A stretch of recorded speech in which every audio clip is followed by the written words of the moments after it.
Hey, what's up? That's a very abrupt intro. Welcome to Talking Ball with a Smart Person. I am with Dusty, I guess. I am Dusty, and I'm here with said smart person. This is Shawn Syed from Syed Schemes. Dude, thank you so much for joining me. How are you today?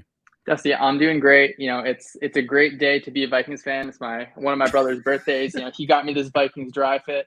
Sure. So we're ready to talk and celebrate. It's my first year as a part of Skull Nation, and I haven't been battered down with too much pessimism. So I'm optimistic and looking I forward to can talking about some tell. stuff. Look at you smiling. Look at that smile on your face. You're gonna lose that soon enough, brother. I'll tell you that right now. So yeah, I guess before we get into it, I mean, you reached out. We're gonna go through some plays before we do that. As you mentioned, you're writing. You're over at Daily Norseman, which is the SB Nation Viking site, and you wrote, I think, just one column so far, at least the one that I saw. That was kind of the breakdown of a lot of that Fangio tree stuff, what to expect from Donatel this year. What does your year look like over there? Are you planning on doing like a weekly column that's like the same every week? Are you going to do something that's like kind of follow your heart week to week? Like what does your season look like for you? I think follow your heart is a good way to put it. I think that really is what I think football is to me. But so I did the preseason offensive kind of building blocks, the passing game breakdown, the defensive breakdown, which I like. I think that's a good one to kind of refer back to, Mhm. especially in this. And then so far, I've just done that week one piece from the TV view. And then hopefully, when I'm done with this, maybe I'll get to my old typing fingers out. But hoping to just kind of track week to week, what is the most interesting schematic stuff? I think it's really an exciting time to be a first-year Vikings fan with Kevin O'Connell, of course, Mhm. coming from the McVay tree, and then Donatel from the Fangio tree, which I feel like I really lucked into Daily Norseman, where you have both sides of the ball that are, I think, academically interesting and really going to be fun to watch all year. Yeah, you're kind of cutting edge of what a lot of the league is kind of moving towards on both sides of the ball. Now, as a Packers fan, I can tell you, I don't have good thoughts about Ed Donatel, although he did some good stuff. 4th and 26 rings very true in my mind when I think of Donatel. But yeah, you're getting into a lot of stuff that is kind of in vogue in the league right now, which is awesome, awesome for you. And I'm excited to kind of follow that stuff all year from you. It's enough talking, Shawn. Man, I like talking to you and intro and all that stuff, man. But you want to talk football right here? We'll Yes, we'll do this right on ab- the sides here. absolutely. All right, dude. So we're gonna what we'll do. I'll kind of cue these up a little bit, but these are plays that you kind of sent. I know some of these I kind of want to talk about as well, from the game this past week, kind of on both sides of the ball. And what we're gonna do is we're kind of play it through, take a look at it, and then from there we'll just kind of go back and talk about it. And I think you're going to drive most of this stuff, but I will chip in here and there. So this first play we'll kind of go. I've got up at the top there, 1st and 10. It's a gain of 36 out of 11 personnel.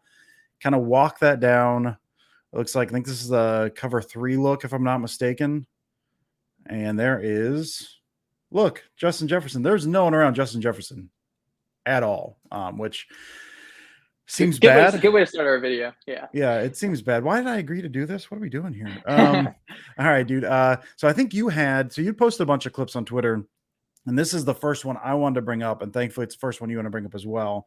We talk about Donatel, cover 2, too high, quarters, blah, blah, blah. This is cover 3. Cover 3 look, I guess, anyway. And I believe it's what was the offensive concept is wave. You take it away, Shawn. What are you seeing in this one? So I'm glad that you wanted to start with this play too, because I think it illustrates a lot of things that are important to talk about with Kevin O'Connell. So this, I think, can you maybe rewind just a little bit? I think there's maybe one more shift before that. Yep, exactly Yeah. right. So this is our initial picture, right? So we're Mhm. 11 personnel, 3-by-1 to the top of the screen, Yep. and then let's kind of go forward one motion. And you've got kind of here before the shift, like those two guys with this guy kind of lurking. At this point, that almost looks like you could fall into quarters a bit out of that. But as soon as that Yeah, motion I happens, would that say shifts at the down. very least, yeah, at the very least, a too high shell. I think when you get that trade motion, just kind of switching this tight end side. So you switched your run strength. That's kind of one thing to think about. Mhm. But I think that they were planning to rotate weak all along. It seems like the Packers were doing that a bunch. Yeah. And I think what's beautiful about too high defense is on the offensive end, some older spread offenses were as simple as, look, if there are two high safeties, we are going to run the ball, right? Mhm. We're going to force your safeties to come up and make plays. And they were as simple as, if there's one high, we're going to pass the ball, right? We like that look, and we want to take advantage of it. Sure. And there's going to be one more shift if we can just forward it just a touch. There's I think that's what they call short Yeah. motion. You can just pause it right there. So we have two shifts already, right? And I think Yep. that you'll hear all these guys say illusion of complexity. And I love typing the words. I love saying it. And really on the offensive end, they don't run a ton of concepts, right? It's not a Madden playbook where there is just 700 million things, right? There's maybe 10 or 20 just base things that are going to be run in different ways, right? I think sometimes you can maybe think of defense as the exact opposite of that, where in the Fangio tree, the defense, like, we're going to give you our too high look, and we're going to run 5 different things out of it, right? We're going to lie to you. Our safeties are going to lie to you. Our corners are going to lie to you, but off the same alignment. Right. And the offense kind of in reverse, right? So we're going to show you so many different pictures. We're going to run the same concepts at you.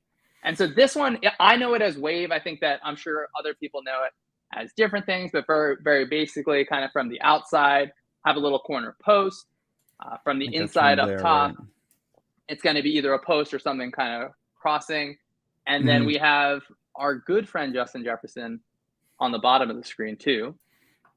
And so I'm pretty sure that's Jair Alexander matched up across from that. So I know there's a lot of talk, like, should we have Jair just lock up with him?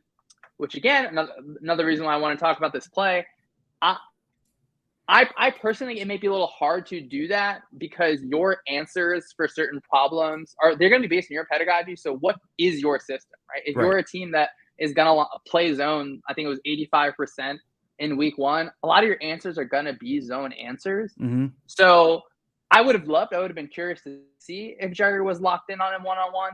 But once you bring man coverage in one place, you're not necessarily you have to play man across the board, but it is going to impact other things, right? Whether it's I think Kevin O'Connell gets paid for a reason, right? Whether he's running kind of crossers back at that, or he's gonna motion. I was gonna say, like, I know the thing I was gonna bring up, and it's not doesn't really apply here, but you've got it's inline tight end who had motion, and he's ISO'd out there, but it's a terrible circle, just a real bad circle. What the Rams I know started doing, I think the year Staley was there, was they would have Ramsey ISO'd over here, and that would basically be man lock, and so he would have followed him in that instance. But then you counter that with you need the time to do it, which I think the pressure numbers were pretty good for the Packers this past week. But it seemed like Cousins was able to do whatever he wanted to do. In that case, you're avoiding that, and then you can just bring a crosser back over, and there's no one in that zone. So I mean, that to me, that was like an easy answer in terms of you can have Jair travel with him, but to your point, you're still within that zone pedigree. You're changing who you are, and you can do that, but they can attack you different ways off of that. You can have this ISO tight end. Block down, whatever, release out. You don't have to necessarily have a crosser, but if they know they can attack that zone, there's different ways to do that because you're getting out of what you do essentially. So I want to throw my 2 cents in there while we're on the conversation. Yeah, I agree. I think Staley is a big, let's lock the backside and kind of flood the front side. I like this look because it does end up as a 2x2 look. So it's not something where, hey, we can just super lock and flood one way. But so as you talked about, kind of cover 3, very basically our 2 outside corners. They're going to kind of be playing deep thirds. Our middle of field safety is going to be playing in the middle of field, right? Thirds are thirds. That's math. But what's hard and interesting about this is, so we're in nickel personnel. So 4 down linemen, sometimes 2 edge rushers, and then 2 linebackers. And if my math is right, 5 DBs, right? So our nickel. Yeah, I think that's Rasul Douglas there, if I'm not mistaken. Okay. Okay. And then there's a DB body up top, I believe. Yeah, right? there is. Yeah. Okay, and so on our crossers, we got 2 kind of posts and a crosser up top. That guy looks almost in a press alignment, he's going to follow one of them. Right there. On our back end, we're going to have 4 people to cover. I'll run that forward real quick just to set a base. But yeah, you can see that. That's a perfect. Yeah. So this is a great place to pause. So we have our. It looks like a triangle up top on the left side of our screen, right? Corner, safety. And then maybe just put it a touch forward, and we can see that other person traveling. Right. Okay, great. So, and that's the moment there, right? Because that's where Jair falls off. Like this is kind of the big moment here right now because he's falling off. He's traveling, single high staying up. You've got that guy traveling there, and then all of that empty space there, right? And so that's what's difficult is there's a moment of maybe a moment of truth, right? You're going to have to pick your poison, right? The rules are made for the offense. The game is for the offense. On Madden, I like playing offense. I think that my brothers don't like playing defense, right? Defense isn't as fun on Madden. So the moment of truth is what's going to happen? How are we going to distribute these 3 receivers, right? And what's easy to do when I'm sitting on my laptop and watching film is saying, oh, well, he should have dropped him off here. These guys are doing it so fast, right? Well, and They're to your doing it point with at the such a motion high too, speed. you motion twice as well, which changes. I mean, you talk about the rules of zone. You motion twice, you move that, and the one guy was just kind of that short shift, short motion there. But as you see that stuff change around, like you're then communicating that defensive structure is then shifting on the fly there as well. So these guys are coming at you full speed right after you had to like make a check at the line in order to kind of change the defense there. So yeah, it's a thousand different things going on with this stuff. Mm-hmm. So I think if you think solution wise, or maybe what are they saying in the room? I can't tell you exactly what their solution would be, but one way would be, right, can our middle of the field safety just drop off to the top, right? He sees Right. Jefferson going a little more shallow. Can we make him the deepest of the deepest, right? So, and then say maybe our corner who's covering that route up top, can he get eyes down and drop And he off drops that onto a crosser. I mean, crosser? the other thing, and that's you've got 3-on-2 right there as well. I mean, and that's playing with the rules because you're kind of out of the deep zone at that point. But you've got these three kind of sagging up and no one's sagging back. So you're basically, I mean, without getting, you're getting all of the good stuff there. I will chime in with something very simplistic. That's just you voided that. That's voided. And then the answer, I guess, that we're trying to come up with that you're basically suggesting is this needs to be somewhat covered up. How do we cover that up? Is essentially what we're trying to get at, right? And so the pink square is beautiful, right? When my mom watches football with us, she literally says, I'll do that. Shawn, why don't they run the ball over there? Why don't they throw the ball over there? Right. And look, when I was younger, I used to be offended by that. But I think that it's not that it's that simple, but look, they are fighting for space, right? It's a fight for space with numbers and leverage. Right. And this look, we're in cover 3 where that corner might be turned like this. I'm not sure how much that corner is going to be able to flip his hip. Right. Yeah. And again, look, the offense is going to have good calls against the defensive call. Right. Points get scored in this league. They will get scored on Thursday. They will get scored on next Sunday. Right. So this is a great call that ends up just very good for the offense. And now you can think about, all right, well, if they were in a too high structure from the start, post snap, does that make it easier? Right. If you have two guys kind of locked up there, does it make it easier to make this trade, right? Where this middle of field safety can really just look towards maybe more one route, right, as opposed to kind of eyeing two. And so I think you can see, we don't have to zoom in, but you can see Jair kind of pointing towards something, right? So there's some form of communication that's either saying, hey, I got this, you go do something else, you get the next guy. Or, I mean, it's going to be hard to be yelling across the field and tell, hey, the corner has that. But that's just, it's a beautiful example in the kind of Shanahan-McVay system of we can attack one high safety and we can attack two high safeties too, right? You're going to have to know your technique. You're going to have to know how you want to trade routes. And look, we're going to put a Pro Bowler, an all-pro receiver out there and make you do it to him, right? And it's a good way to say, look, even if Jair was locked in on him, and I don't think he's in man on this play. I think he's going to think it's cover 3, right? If he was, look, you're going to travel with him all the way across that. And if you do, is my guy who was pressed on number 2 going to travel across the field? So it's kind of picking your poison in terms of how you deal with it.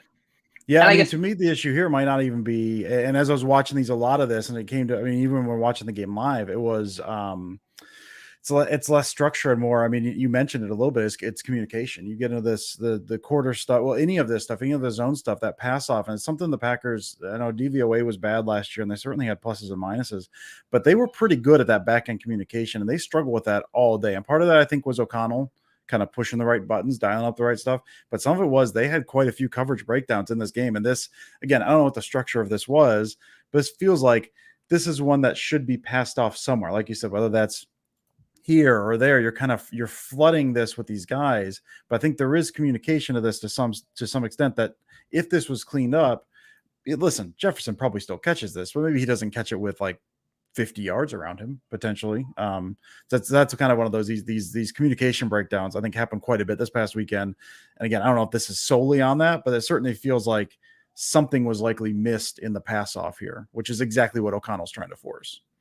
Yeah, exactly, right? When you stress defenses, can you stay true to your rules at full speed on Sunday? Right? I think that's a good way to do it. But I do think that maybe the highest level takeaway from this game is course, Justin Jefferson is fantastic and amazing. Mhm. But I think if he wins Offensive Player of the Year, these clips might be what they go to. But I think the film guys aren't really going to look just to this one, right? Correct. I'm not saying that any receiver can do this, right? Justin Jefferson is absolutely special. This one I would say is a scheme win for the offense too. And look, the Packers, I think if you're okay going to the next one, the Packers did have some wins too, right? I don't want anyone to think that it was just a whole Vikings party. So we can pause this one. So now we're 2 back instead of 1 back, right? So that is one clip, right? A lot of if you go through the old Shanahan play pass playbooks and those sorts of things, a lot of them are out of 2 receivers instead of 3. So I do like O'Connell has done this a few times where it's kind of a core concept that we all know and love, +1. So it's just another way to look, I'm going to run the same concept, but just from a somewhat different look. And so this one, it's going to be, I think that it's called Heat. So the top from Jefferson. We'll run that real quick. It's kind of that I group these very rudimentary. I call that's almost like not necessarily Portland, but like that Fox 2 XY hook, the old thing with the basically like quick stop, like deep dig comeback, and then you run that big post test crosser over the top. I think that's a great way to put it. I can't tell you exactly what they call it now, but that route, I'm just gonna call it Miami as part of Heat. So it's kind of like that, right? I think about it just like a post curl, you stop, and then you can uncover if you are covered. If you guys remember the clip from Stafford's big throw versus the Bears to open the year last year, it's the same concept. Basically, I want to hold that front side safety, and I want my big post to get over it. And if something happens late and my stop kind of has to uncover, that's totally fine too. And so this is another structure. I think they would be in there. It looks like they're in base personnel, right? Just 3-4 from a 2 shell, but I believe that they rotate weak again on this too. Yeah, we'll play that a little bit. Yeah, so they kind of. I'm bad with my coverages. I have no idea. You got those 2 guys there and kind of carry. I mean, that to me that's almost a cover 3 as well, right? It's almost like deep third, deep third, deep third. It's these guys are so smashed together, but no one's carrying that deep half there. So I think that since general rules, if people are setting 5, they're generally playing some sort of fire zone. So some sort of 3 deep, 3 under. I know the Fangio guys, they play it more like man with sort of match you rules. Okay. So, but this is an example of look, we have like a cover 3-ish kind of shell, whereas then the same issue before, how are we going to communicate it? Right. And so it might be that it's a route distribution that we've won on, where the Miami route is covered, and now we have just 2 eyes on Jefferson. Yeah. So to me, this is a good example of, okay, hey, look, the Packers, it's not their defense is worst defense in the league or anything, right? Like they are a good defense. I think they did not play well on Sunday in certain points, but it's not like the Vikings put up 50. Right? I like that you're throwing me a bone here. I like that here's the first play and Justin Jefferson, there's no one within 50 yards. But hey, look, they did nice things too. It's a little patronizing, but I'll take it. I'll take it. I appreciate it. I will say I joke. My dad always says, son, I'm just rooting for good plays, right? I just want to watch players be put in good situations, right? That's what I'd like to watch. Sometimes it works for the offense, and sometimes it works for the defense. And this one is I forgot if it's a sack or a quick throw, but it's a good example. It goes quick. It's incomplete. Okay. It gets thrown to Cook underneath. I guess you can probably see it better from this other angle here. Yeah. I'll just speed it so up. So not -7, but also not +35 for the offense, right? And and the offense could think, hey, look, they sent double edge pressure. There's 5 people coming at us. We got out of this alive. I think a defense would be okay with these sort of dink and dunks all game. Yep. It's also a conversation of sometimes it's a difficulty. Like, who do you give credit to on this play, right? Is it the coverage? Is it the pressure? Now, I don't think we have to divvy it up like we're giving stars to first graders and only the pressure gets a star, only the coverage guys get a star. But it's a good example of, hey, both we can both do our jobs, right? On the coverage end, I think things are covered. Yeah, you tie these things together. We're getting pressure. Yeah, I tend to go. I mean, if everything breaks down, if the pressure is the same but the coverage is bad, I tend to go. It's a pressure thing. Like I said, I think this is probably both. My very simplistic way of looking at it is if the guy hits the top of his drop and he immediately has to move because of pressure, I'm putting that on pressure. Yeah, absolutely. Even if the coverage is good, because he's running for his life by the time he gets to the top of his drop. Yeah, that's a good example. And look, you can't really get into your offense when you when you are pressured in certain ways, right? I think that the Bills-Rams game was interesting because the Bills are able to get so much pressure with 4. And Mhm. so what I liked about O'Connell's game plan is they had a lot of these plays and the play previously where they're in their kind of their bag to play action-wise. Mhm. And I don't really think I saw that much from the Rams. And look, that can be that maybe McVay doesn't feel like his offensive line can hold up that well, or that Von Miller is going to go ahead and get a strip sack if you do that. Yeah. So it's I'm not sure who is more stressed in general, defensive coordinators or offensive coordinators. I personally think it's defensive coordinator. Yeah. But just a real stressor if you can have guys on the back end that are really going to even just hold things up a second and have guys like Kenny Clark running at you. So I'm glad that we got to go through both of those because I think they're good examples of, offense wins some, defense wins some. Yeah, and I want to point out too, I like the it's something small. It's something small, but I really like the tight twist on the interior there with Kenny Clark and 90 there, kind of twisting around and just making a mess. It doesn't end up doing anything, but that's been my hope for this year was that you kind of collapse the interior, you get those guys, those pass rushers, and the Packers, they got 2 good pass rushers and no one else, but clogging up the middle kind of ties those guys up. So I like seeing that little tight twist that kind of helps get those one-on-ones on the outside. So I want to point that out before we move any further. And then you're like, oh, hey, look at Justin Jefferson doing these other insane things. I think that it was Brandon Staley, like his quote on defense is, it's not about doing what you want to do. It's about doing what you have to do. Yep. So a lot of times you are either personnel limited or matchup limited. It's not that I can just do every single thing because eventually the offense is going to get, a decent matchup. And I think that I like this next clip as an example. And so this is our base look. I want to say it's 11 personnel and starting an empty with Dalvin Cook all the way out.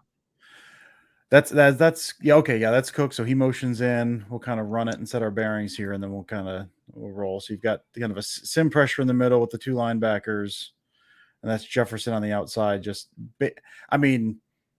I'm not good with defensive stuff. He wins against Stokes real easy. And there's other stuff going on. No, Amos is kind of shooting down, but he has inside shade there to start out with. I'll put in my 2 cents before you take off.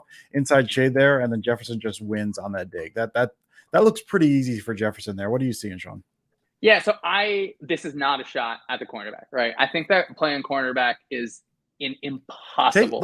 Buddy, take your shots, man. No, that's not. It's all honesty. That's not me. But what I think that it's important to highlight is so I think I call the coverage 1 lurk, basically that the linebackers are kind of in a 2-on-1 funnel on the running back. Now they may not be in an actual 2-on-1 funnel where say if the running back goes one way, the linebacker closest will take him and the other will kind of drop down. Say for some reason, if the running back kind of goes opposite, then they would switch responsibilities. I'm not exactly sure if that's how they're going to do it, but safety is going to come down the tight end. We're impressed across the board. One of the few snaps of man coverage.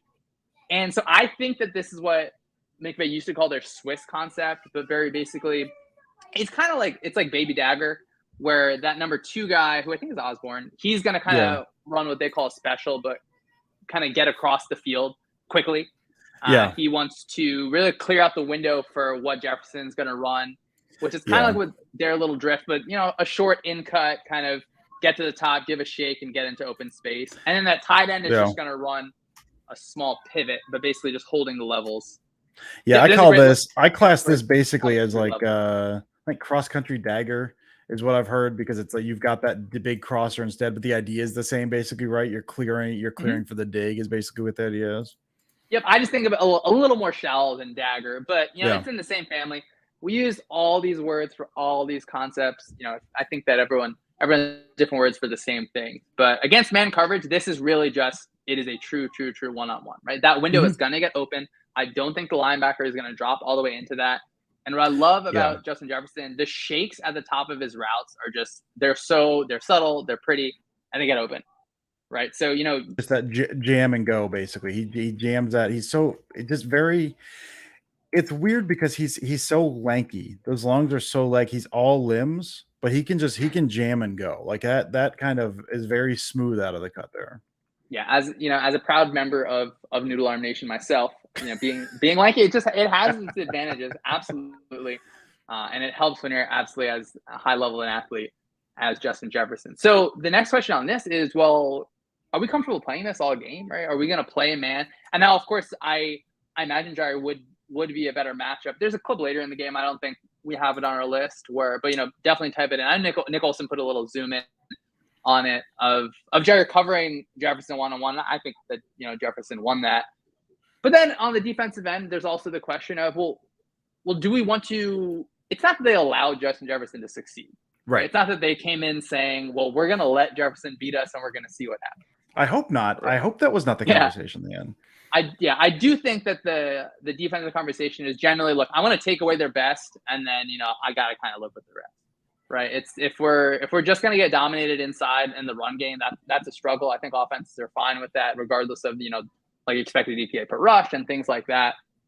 But Jefferson also, he wasn't just dominating in the second half, right? I think that by that point it was not that the game was out of hand, but Jefferson did so much in the first half that it just caused issues. So I think I really like this clip, again, to show that illusion of complexity. You will see this concept run again from them from bunch. I know I think that the Rams had a good clip of them running that during week 1 as well. So just, I don't know, I would love to run man coverage every single play. I think, the meta in Madden now, you run man coverage, your cornerbacks are higher overall, and you can do whatever you want, right? You're not in conflict in the RPO game or anything like that. If you can win one-on-one coverage battles, you're going to win the game, right? But the offense, again, they can get out of that in different sort of ways. Yeah, and I'll say, I mean, just as a preview for the Bears game this coming weekend, not that we're talking about that, but for anyone saying they should go man against Justin Fields, no, you should not. No, you should not. Kirk Cousins, I think you can get away with. He's got enough quickness to hurt you if he sees an opening. He's certainly hurt the Packers that way before. Justin Fields, you got your back turned, and he's going to kill you. So they're certainly not going to do that. I think the only thing on this, and this is just a drop thing, just based on where they're going, I guess. My question for you: you've got the sim pressure here, right, with Quay and Campbell. For the drop, they all slide that way. Now this is all complete hindsight. If you're gumming up the works a little, would you widen that a little bit more to kind of get more coverage? Because you do have this dig coming out over here, right? Or in cut or whatever you want to call it, kind of coming in over there. With those slanting over there, that puts this more on an island. So you have zero inside help. I'm curious what the thought on the dual drop to that side, where now you've got these two guys basically in the same area. I'm bad with my drops. I'm bad with defense in general. I don't know if you have any thoughts on that. I think that's a great question that I don't have the best answer to, but I think since they're dropping that weak safety, it may be that they think, okay, well, we're kind of creating a level in this way where, then if you drop over, we don't want to have our dropper hit into our DB or our receivers to be able to use a full mesh. So not a good answer either way, I think, but definitely, something that's at least interesting, because he is right. He's falling into the special window of Osborne. Yeah. Is he going to fall into that kind of like little bang aid or kind of deeper drift window? Maybe, but yeah, I think you guys. That's the thing. You'd have at least the middle of the field. You'd have to drop because he's middle, so he's drifting out. So they end up kind of drifting there out. You just have that open because the Amos ends up falling down on. Is that Osborne there? 14. I would imagine that. I think it's 3rd and 5 here, so they're playing, or he's going to play a little tighter to the sticks as well. So it always helps, right? To instead of throw the ball 2 yards and hope to get 5, to throw it at 8 to 10, where maybe the defense is kind of pulled up. But great question. Thank you. Every now and then I have one. No, thank you. I was hoping for a really good answer, like that was dumb or that was smart. Instead, I haven't left me wanting. That's fine. That's fine, Shawn. That's fine. I didn't have a good answer, so it always makes me feel better if someone else doesn't either. That's good. All right, we'll go to the next one and we'll kind of run it here. I think the note you had on this one. So this is the Vikings are in 11. I think the Packers are in penny here, if I'm not mistaken. They've got the shift from Jefferson, and this is the one that is now making the rounds, right? Because that's Preston Smith, correct? That's Preston Smith that's picked him up on the shift. And you know what? Not terrible. Not it's not great. You get support from Jair there, but not terrible. So I'm curious, aside from rubbing my nose in Preston Smith picking up Justin Jefferson, what do you got on this one, Shawn? Yeah, from the start, we don't need to just hate on Preston Smith or the Packers. Defense for the structure, but so they're in penny personnel. Basically, it's kind of 3 guys in between the tackles, 2 edges. You'll see that the Fangio guys do it a lot. You can call it kind of bare, and then just 1 linebacker. So only have a 6-1 box. It plugs a lot of those interior gaps and puts some pressure on that middle linebacker just kind of fill off of it. Rams ran it a ton. You know, you have Aaron Donald just eating up the middle. I think So that was like makes Staley's year there, right? He basically only wanted one linebacker. There was a bunch of one linebacker stuff from that year, right? That's kind of the first time I think I was made aware of it. Yeah, the Bears, Fangio did run this stuff previously. Not that we need to track the etymology of the penny package, but yeah, definitely give credit to our guy Vic as well. And the Staley example of using it again, like we do what we have to, kind of not what we want to. You know, if you have less linebackers, or if you're a team that just is killing it with edge protection or edge defenders, that's a big thing. And so I think the Rams played it less in week 1 because they don't have like 2 killer edge guys the same way they did last year. So just kind of off tangent, but they'll run the mint package where it's those same 3 guys and really just kind of one edge instead of 2. Not a full explanation, but so on offense, we're in sort of a bunch look, right? They ran it previously. Right. They ran bunch of a bunch. So now here, so in penny, the passing strength is going to get the nickel, right? So there's going to be more passing guys to the passing strength. Okay. Very basics of the passing strength. Simply think, all right, well, which side is more receivers? That's the passing strength. And if it's kind of if it's 1 receiver, 1 tight end versus 2 receivers, the passing strength is going to be to those 2 receivers. But of course, those rules are not hard and fast. They're going to change. For example, maybe they change against Jefferson, but your motion rules, you're going to have to know them in some sort of way here, right? So we go so basically, just so when you're shifting, so just so I'm on the same page here. So when they shifting, passing strength still here because it's still 3x2 because you got the receiver over there too. It's 2x2.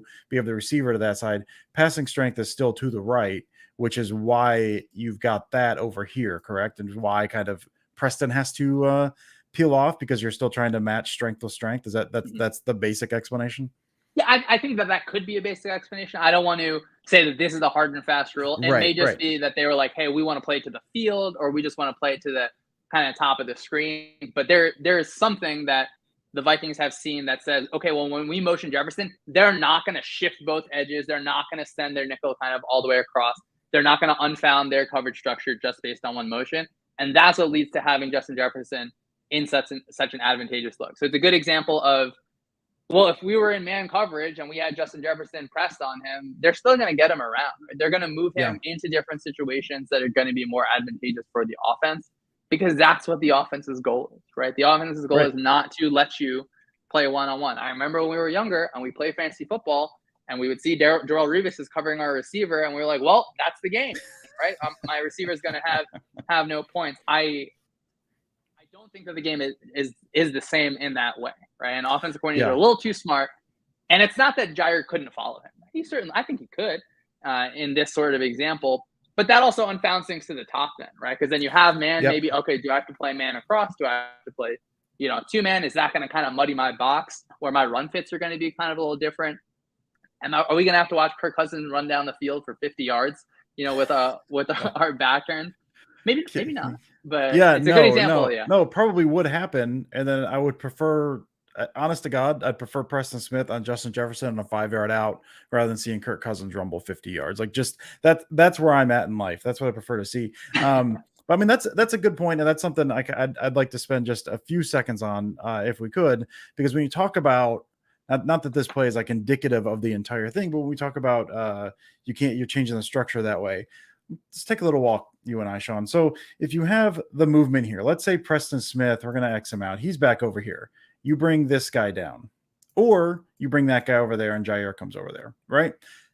You got to rotate this guy back now, right? So instead of now a quarters look, you now have a cover 3 look, and the passing strength is still, you've got 3-on-3 over there, but it's changing. I mean, you go from one to the other. That's on the fly. As we talked about in the first clip, that was kind of, in my mind, somewhat of a miscommunication there. You're changing, instead of like a couple assignments, you're changing the entire coverage structure just for that. Now you can debate whether it's wise, whether they should have had different rules in place. If maybe, I think that's Campbell there, if he's moving over there, but then like you said, then that screws with the run fits. If you move Campbell out, which still isn't great, but if you move Campbell there and maybe you move Campbell out there, I can't remember who that is. I think that's the tight end over there. And Jair comes inside, your run fit then is those 4. So, I mean, and again, you point all this out. I'm repeating it to make sure I am not a dumb person here, because you're the smart person. That's the name of the show, Shawn, is that when you move that, if they just decide to bring this guy down, which would be really easy to say, or bring Jair over and you shift him over, it changes the entire back end of the defense, and you're changing that on the fly, which anytime you do that, then yeah, you have Preston Smith here. And maybe the rules that you define are bad and you should not do that. But given what we know on this specific play and what they're doing, you can either put Preston Smith on Justin Jefferson, and then we saw Jair kind of rally and tackle, so he's there in support if he needs to be, or you can change the entire coverage structure on the fly based on a single motion. We already saw the miscommunication that happened when they didn't even do anything quite so drastic as this in the first play. So just, I want to kind of point out while we're here, I don't know if you have anything to add to that.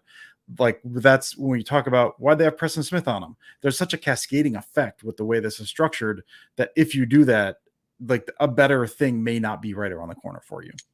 Yeah. And I don't think they woke up on Sunday and said, I can't wait to match up Preston Smith with Justin Jefferson, right? Like, the Vikings got them into a good look.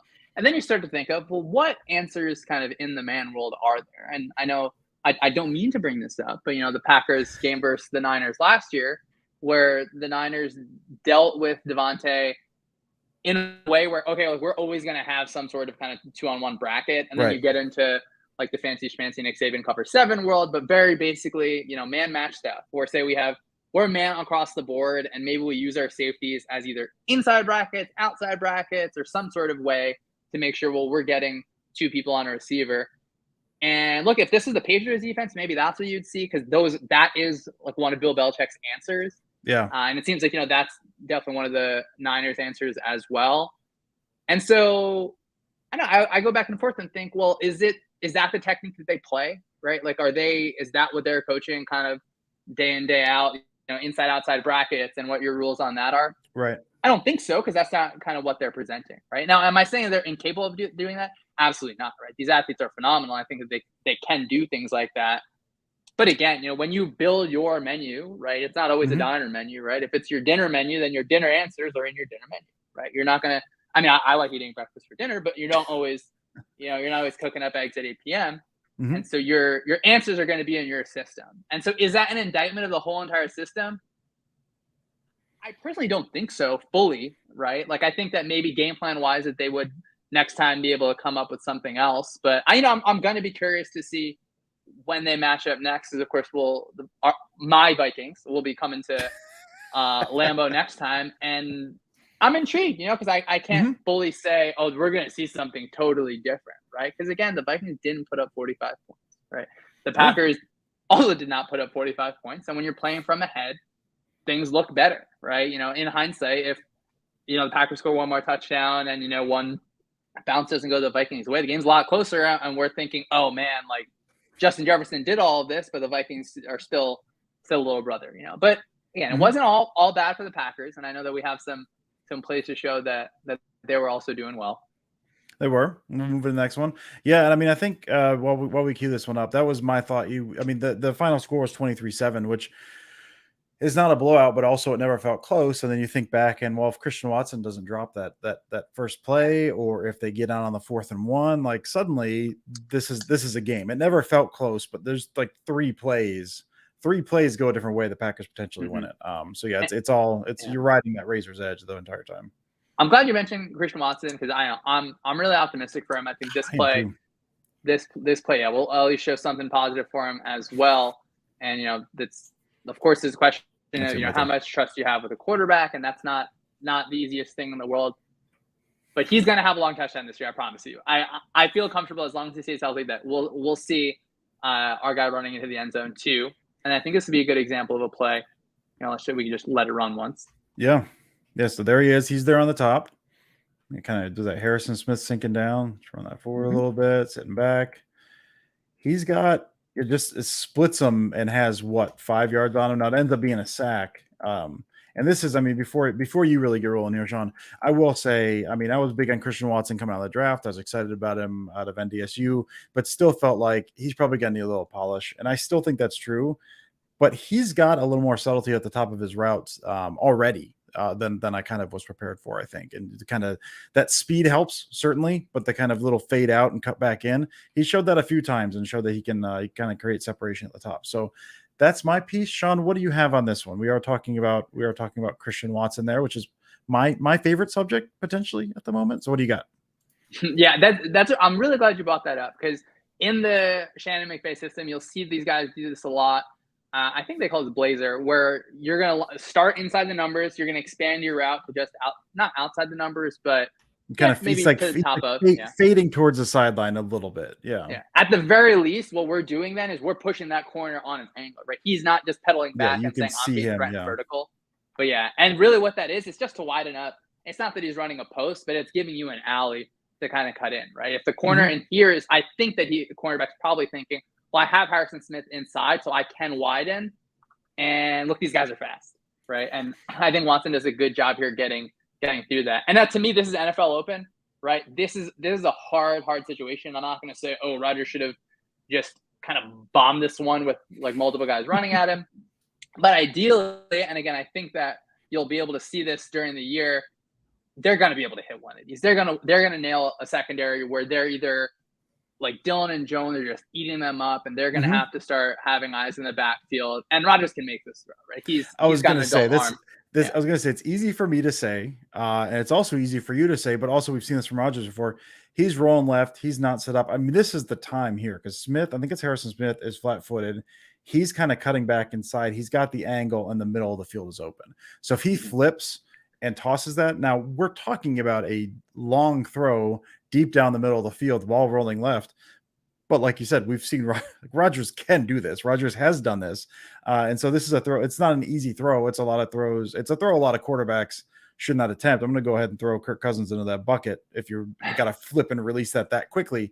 But it's something Rodgers could do. So this is a moment right here, roughly here, you feel like he should be able to do that. You see that he's got him. What if he's even? He's leaving. He's not quite even, and you've got a flat-footed safety. But it's about as good a time to kind of flip and chuck that if he's going to do that, right?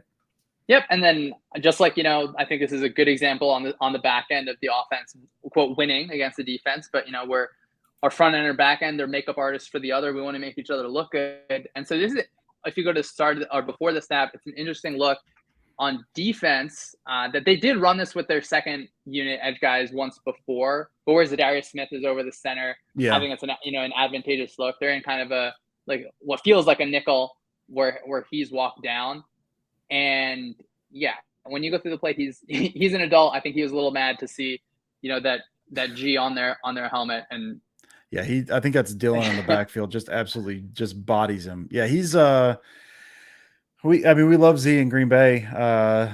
He plays with emotion and anger, and I think when fueled by more outside of anger, there's a violence to his game that I appreciated when he was wearing the green and gold, and I don't love so much now. But listen, man, if you don't, I'm a fan of the Packers. A lot of people listen to the fan of the Packers. If you don't see, and we'll talk about him here, area Z right in the middle there. He's going to blow right by Myers and blow up if you don't see something like this and get at least a little bit excited, I don't know how much you love football. Like that is just demolition, man. Demolition. Yeah, it's a great example of when people say I could play in the league or I could play at the college level. Like I would absolutely be in a hospital. Like I would be in, the cartoon sketches where they're like wrapping bandages 100% if I was within like 50 feet of that.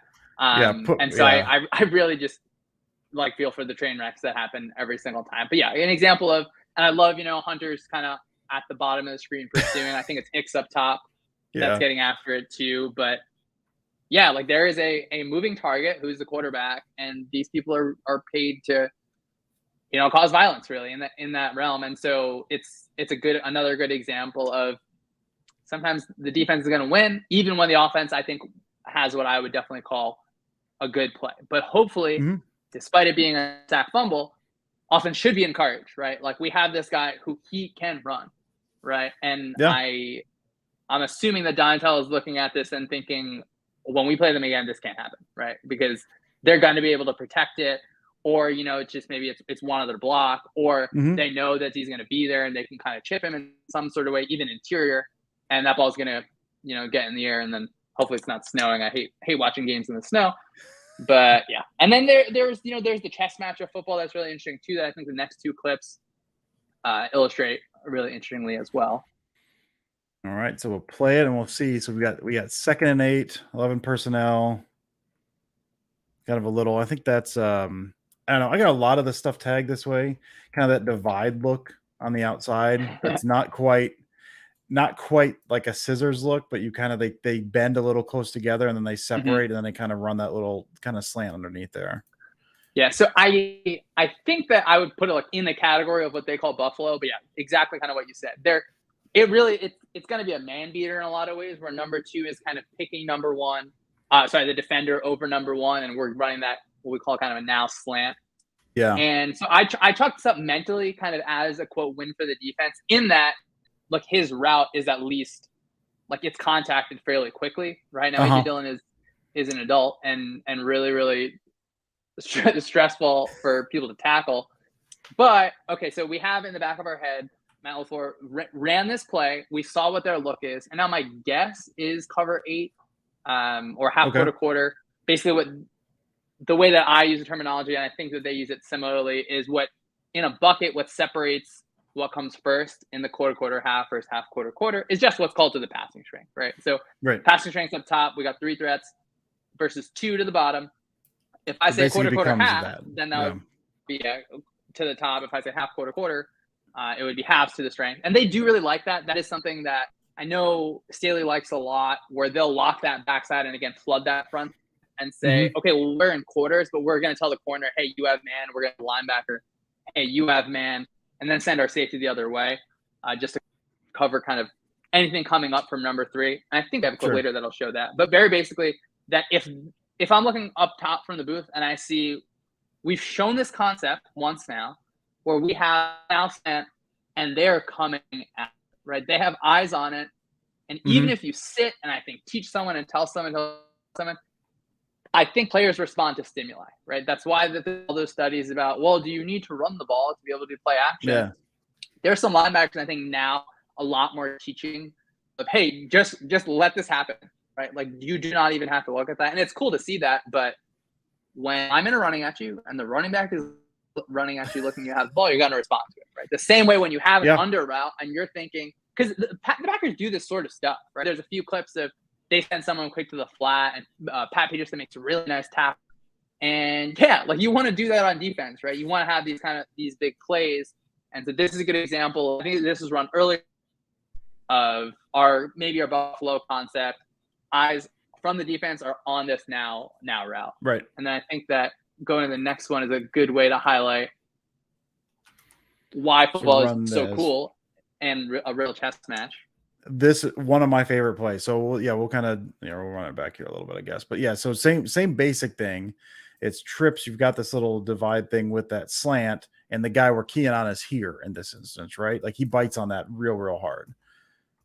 Yeah, and as he should, right? That is you seeing someone run open, you're trying to close space, right? And so I'm pretty sure this is half quarter, and I feel okay saying it because the top safety looks like he's dropping to a half. Harrison Smith looks like he has eyes to the front side in some sort of way. And so coverage-wise, we're going to have 5 over 3, I think, in some sort of way, hopefully. But I think you'd have to get pretty granular on – I don't think there's anyone really at fault here. Cornerback, I think, is probably covering the flat in some sort of way and probably relate to 1. Now there's a conversation you can have of should you trade that off? That quickly, it's going to be hard, right? So this is, let's paddle backs on the offense where Peterson is pushing in so hard, and the guy over number 2 is also going to be coming down on the 2P, right? That's the stimuli that you're seeing. And now it's, all right, well, we have to go with that safety. Well, we're going to be able to do them. When he gives Rodgers gives that little shoulder shimmy, like it's not quite like a full pump fake, but he sets and gives enough. Like you said, that's the stimuli. He's crashing anyway, but that kind of draws him up. When you see like his feet set, he gives that little shoulder shake, and that forces a reaction. That's a good point. Actually, I didn't notice that initially because I was just looking at the really good point. Yeah, I think he doesn't bite until he sets. I think, yeah. No, I'm going to count. That's definitely that small of a movement, especially if you're seeing someone in and you're eyeing to the queue and see that sort of a movement. Not going to say guarantee. Oh, Patrick Peterson bit because it's a play action. I think it's because it's part of his responsibility, and that adds to it, right? So it's a good job by the offense. And again, you got a 2-time reigning MVP. It's not like he's not going to have these good plays. It's a great example of marrying a great offensive scheme. We got to respond from the defense one way earlier, that, right? We've seen half court. They've played halves to the trips multiple times. We're probably going to get the look if we go out there again, because that's what's on their menu. Like, that's what their answer to this is. That's in their pedagogy. That's in their system. And now, how do we manipulate that? And it's art, I think, in my mind, of doing it. You do it earlier in the game. You figure out what you're going to see. You run multiple other plays out of that information, and now here it is kind of late in the game, and I think that, not that it was out of hand again, but it's an example of, this is a tight game. This is massive, right? It's just such a backbreaker on the defense. We think we're going to have this now, slant that we're going to be able to cover. And just gotta, we're gonna have to go back. Well, they had the Packers need chunks, which is why they did it and it worked for them. But to your point, I can't remember what the score is at this point. I don't have it in front of me. It's fourth quarter, 14 minutes left in the fourth quarter. So just starting the fourth quarter, game is not out of hand. 2 drives and they're back in it. So you do need these chunks, and you're doing that.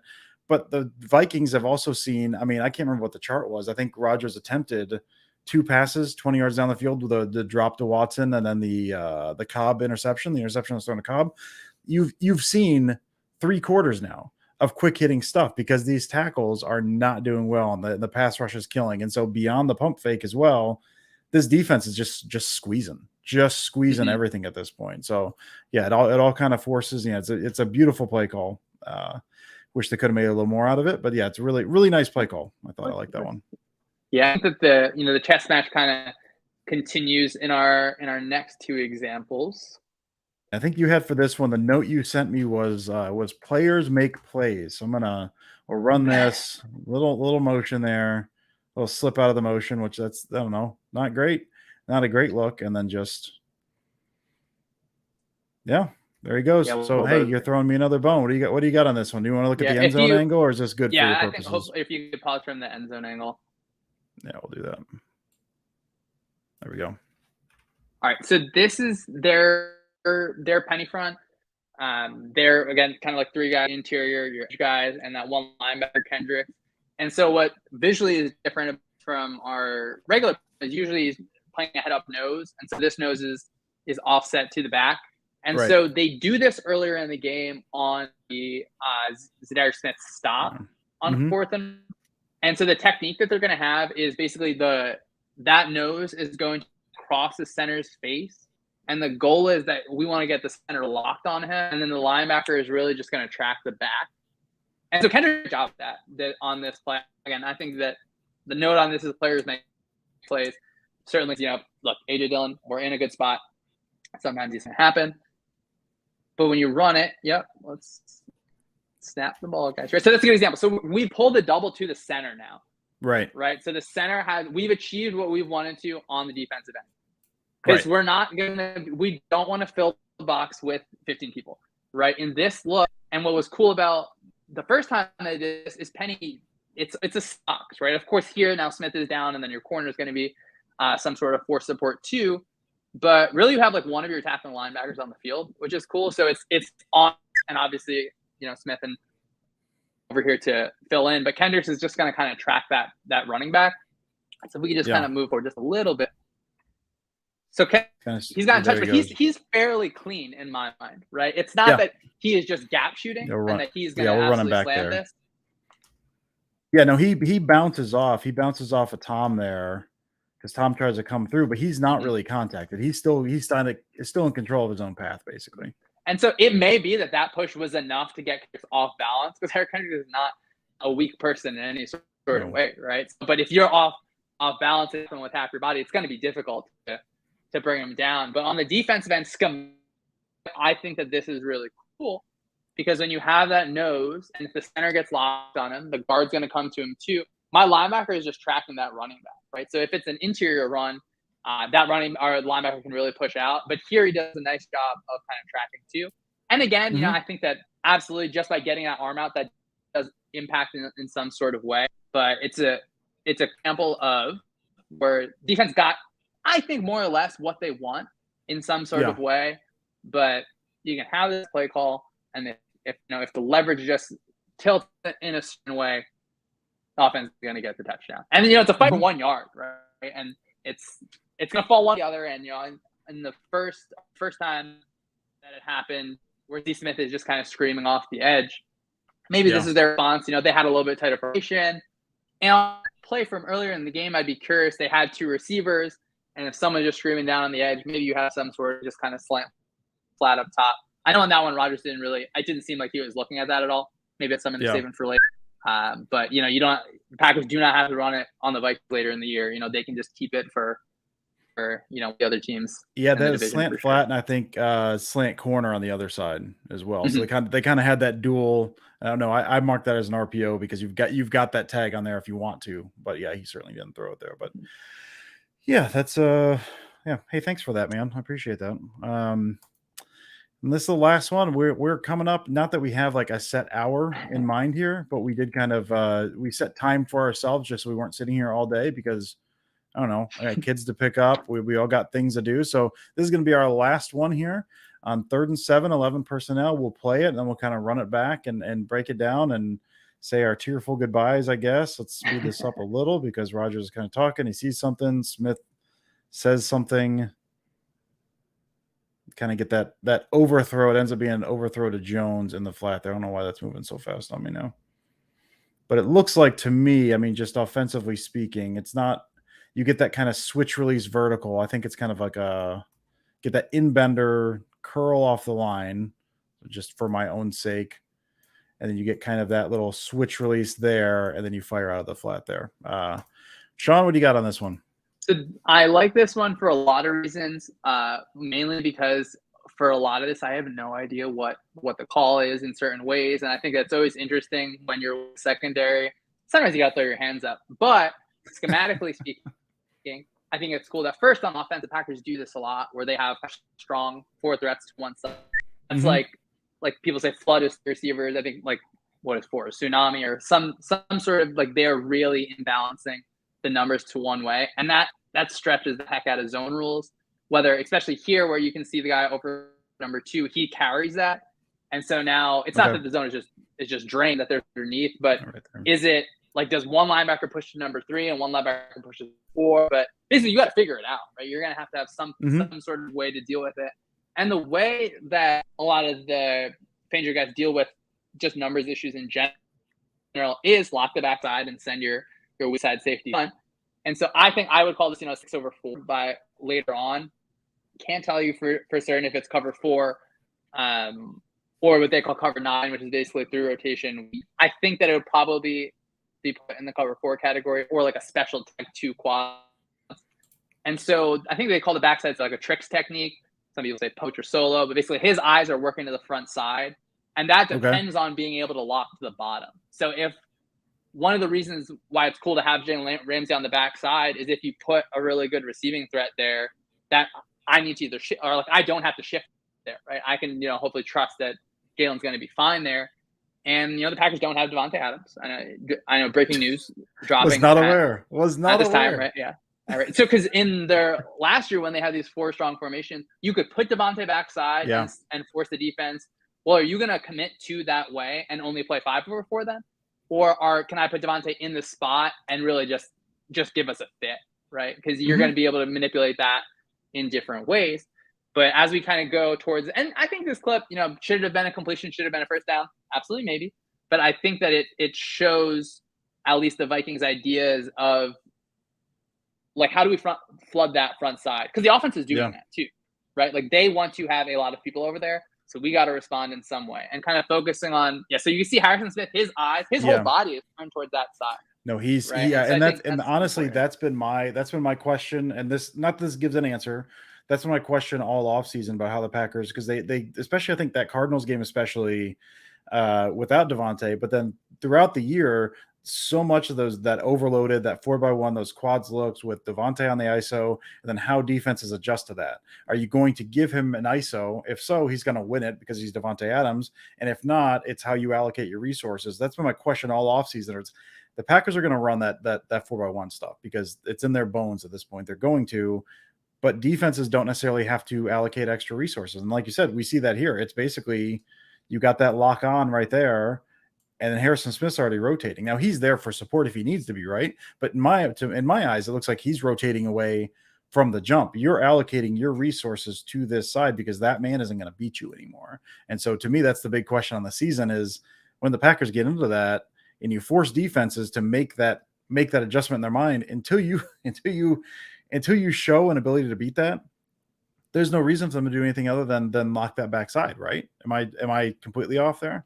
No, I think you're spot on. And I know that I think that when the Bears played the Packers earlier on in Fangio's time, they had like a quote called Zeus, pretty much, where basically if Devontae's on or if your star receiver, which in this example is of course Devontae, if he's on the outside, we're going to play cover 2 to that side. And so we can jam him at the line and have 2 eyes over them. And again, that leaves less numbers to the kind of the front side if he's the backside receiver. And then if he was on the inside, they would play kind of cover 4 with different sort of rules. And so, yeah, it's what do I have to do, right? Who do I have to stop? And now I'd be intrigued if this becomes a situation where the Packers have Christian Watson on the outside, on the bottom, just burning people. I'd be more than happy to see that. That's been my answer all offseason. Yeah. Right? My answer was you either have Tunyon bodying a guy at the line and running an in breaker, or you just put Watson over there and go, all right, man, listen, you may not trust in him. You may not have the same fear you have for Devontae because he can't beat you the same number of ways, but he can run by you. So that's been all offseason. I'm thinking if they go 4-by-1, all I want at the early season is I want Watson on that backside, and you force them to cap you at the very least. They don't have to do the in breakers. Linebackers can still shift if they want, but they still are going to have to cap that because you've got the speed to beat whoever they put over there. So I'd be curious to see if that's kind of an answer going forward for them. Yeah, and I love this exact picture because it's a good like spot to think about in football. Like, how do I deal with what the offense is presenting, right? And I really think about the Raiders as like the ultimate headache because look, what if I told you could have Devontae backside, Renfro in the slot, and Waller over there too? How do you match up with that? And I think it's a disgusting grouping. Where like Derwin's on someone and you have your in and out brackets other places. Now you have to have superstars to be able to do that, right? But if you're playing against an offense where I can rely in some sort of way on that backside block, I can flood that front, right? And so I'd be curious. I don't anticipate Aaron Jones lining up inside and running like snags or anything like that. Right. It'll be curious to see as I hope that Rodgers, continues to develop chemistry with his receivers and those guys are getting open, they're catching the ball downfield. Maybe it's, Sammy Watkins, I'm of course hoping for his health, he continues healthy to the bottom, but I would be surprised if the next time that they play that the Vikings secondary is challenged, right? I love what I see in them schematically, and I really like them all as players, but I think that that's where a team's going to attack in some sort of way, because I really like what I see from, Eric Kendricks on a lot of these plays, where he's just carrying people vertically, right? He's so good. If you think of 3-by-1, like I always think the easiest way to teach it is, well, Tyreek Hill's at number 3, right? We need to do something to deal with that, right? I think offenses want to do something to manipulate you getting into trips, force you into your kind of your trips check menu. And the way to respond to that is by either, you have someone who like Bobby Wagner just carries that guy, or, situations that I love that the Fangio tree does, they have different things to get that weak side safe to cover number 3 on a vertical and release some of the stress from the linebackers. So I think that we went through a lot of plays that I feel like illustrate the illusion and complexity on offense, how to, manipulate matchups on offense, and how defenses respond, 1, to stimuli, but also 2, what's presented to them. And football is just such a beautiful game, kind of going through these things and thinking back and forth. And, it's always good, as I said, first-year Vikings fan, see the Vikings come out on top. Yeah. As a lifelong fan, I'm glad that you're happy, Shawn. That's all I'm really looking for. While you were talking, I had like 4 different things. I want to pull up this play here, but there was a 4th and 1 play where Kendricks carried Tunyon up the seam that Rodgers kind of forced in there, and I didn't love a whole lot of things about it, but we're not getting into that now because again, we're past an hour. We all got things to do. Shawn, cannot thank you enough. Like I said, I've been a fan, admirer of the stuff that you've been doing for a long time. So I'm just very appreciative that you decided to come on and talk ball. We'll definitely have to do it again at some point, being fierce division rivals with your diehard fandom and all that, Shawn. Not just for Vikings week, but at some other point, definitely have you on and talk some ball. I learned a ton. I'm sure everyone else did as well. So one last time before you go, again, follow Shawn, follow Syed Schemes if you're not already. you should be. And Shawn, once more, tell the people what you're up to, where you're at, and what you got on deck for the season as a whole. Dusty, appreciate that so much. Means a lot. It was a lot of fun.